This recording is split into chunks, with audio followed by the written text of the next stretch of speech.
Hello, everyone. This is Professor Ma, and this is the introductions on the sections on area in polar coordinates. Specifically, we're going to look at finding areas that are enclosed by a polar graph, defined by polar equations.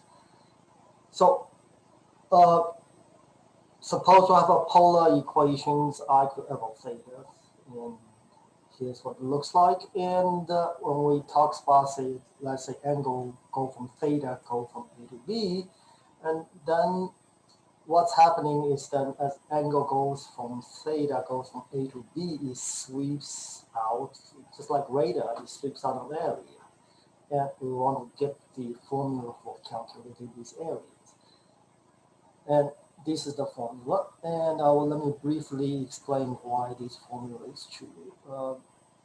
So basically, what we are trying to do is find the let me let me call this uh, dA. Okay, and in particular, that little piece of sliver of d of a looks like these, and we're going to chop thetas into little angles of d sub thetas, and of course, and as the curves goes up, and this particular, I want to approximate the area of dA, and this area dA is approximately looks like if I were to draw a circle of radius, this is f of r, f of theta, which is r, and basically then I'm saying there's a circle of radius r, and I have a little sliver of it with angle d theta, and I'm asking what's the area is. And then in this case, that area is delta A is going to be equal to of pi r square times, well, how much is the angle theta of the entire circle, 2 pi. Okay. And then the pi and pi cancels out, and then it gives us the dA is equal to r squared times, so so this delta A is the delta A is this area, and so dA is approximately r squared times theta. Okay, or d theta, or f theta squared d theta. So this is where we get these two integrams from. Okay, can we come from that particular approximation of slivers of a circle, and applying these formulas to the circle of radius r, center at 0 with the equation r equal to radius k, and you plug in this formula, we're integrating k squared, and then you wind up with pi k squared. Because of the squaring in these formulas, and a lot of time when we have examples for calculating areas, and the formula f of theta usually will have sine theta and cosine theta. So when you square, you wind up with cosine squared and sine squared. So here's a reminder how we integrate that. We integrate that by changing cosine squared, sine squared in terms of the double angle formula. Okay, and this is how we integrate it, and then it comes out with these two results. So these two results, nice for working through integrating areas in polar coordinates when you encounter cosine square, sine square. So these are nice formula to know when doing that. Okay, so I'm just going to plug these in as we go along, and we wind up integrating these things. And so here are some examples. So here is a circle that has radius 1, but it centers at 0, 1. Okay. then check this. Okay. And now I want to calculate the area it sweeps through. Okay. The function, of course, is f of theta is this. So this is f theta equal to 2 sine theta. Okay.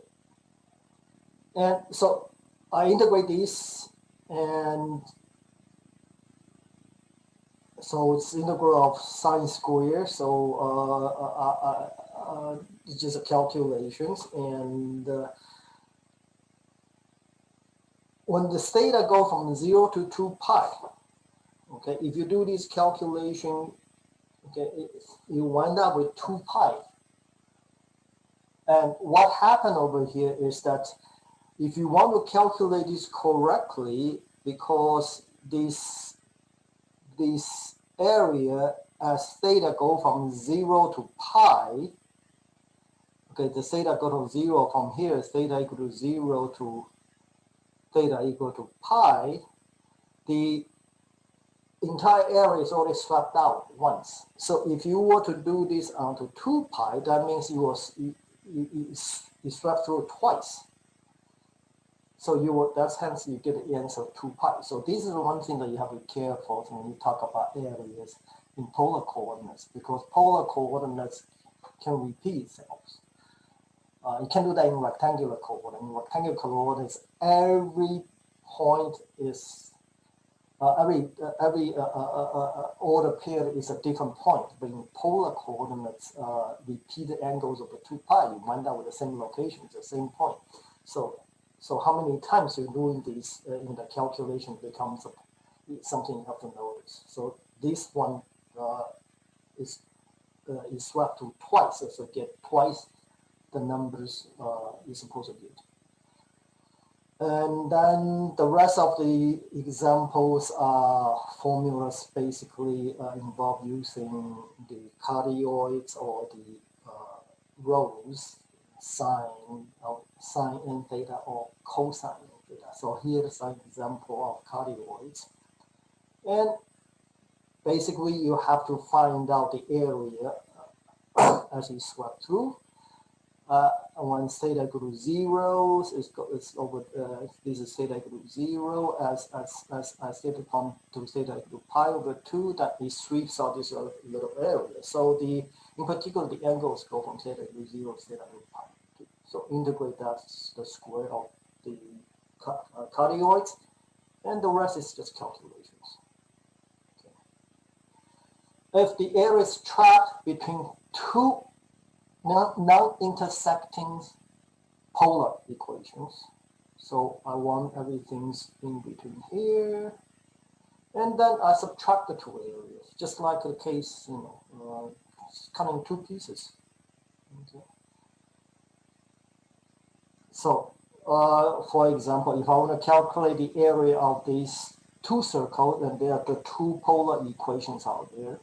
And there are a couple of ways to do this. I basically have to cut it into that blue area into two pieces. It depends on whether you do this by adding or subtracting. Okay.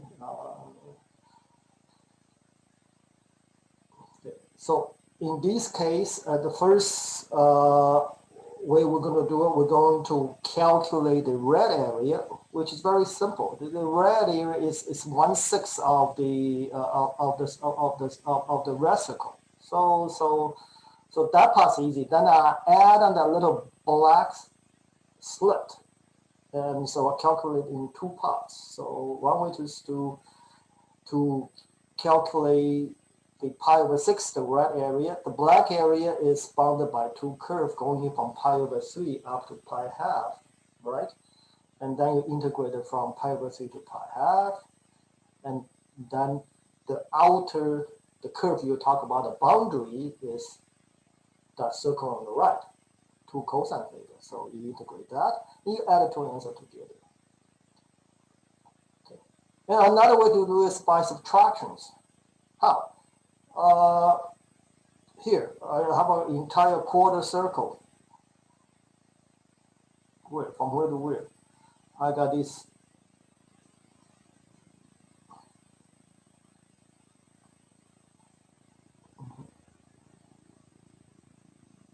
Okay, so here we go. We have this entire quarter circle.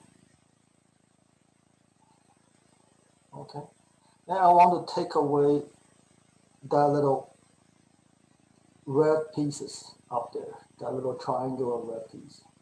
So basically, all I have to do is calculate the triangular piece, the red one, and that of course have two boundaries. This is the one outside, x equal to r is equal to 1, and that's the one that's inside. That's this boundary.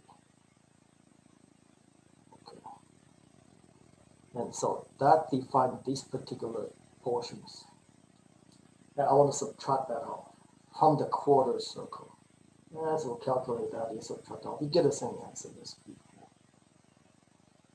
Okay. And here is a problem of how to calculate the area outside of the rows. I mean, outside the circle, inside the rows. Okay. So he's talking about these four top of the yellow, if you like. Okay. So I only have to calculate one. So and then I find the angle of intersection between them. Then the outside curve minus the inside curve square of the outside minus square of the inside. And the integrator from this case pi over 6 to pi over 12 to 5 pi over 12. Excuse me. And that's it. Okay. So that's how we find area in polar coordinates. Okay. Bye-bye. Till next time. Bye-bye.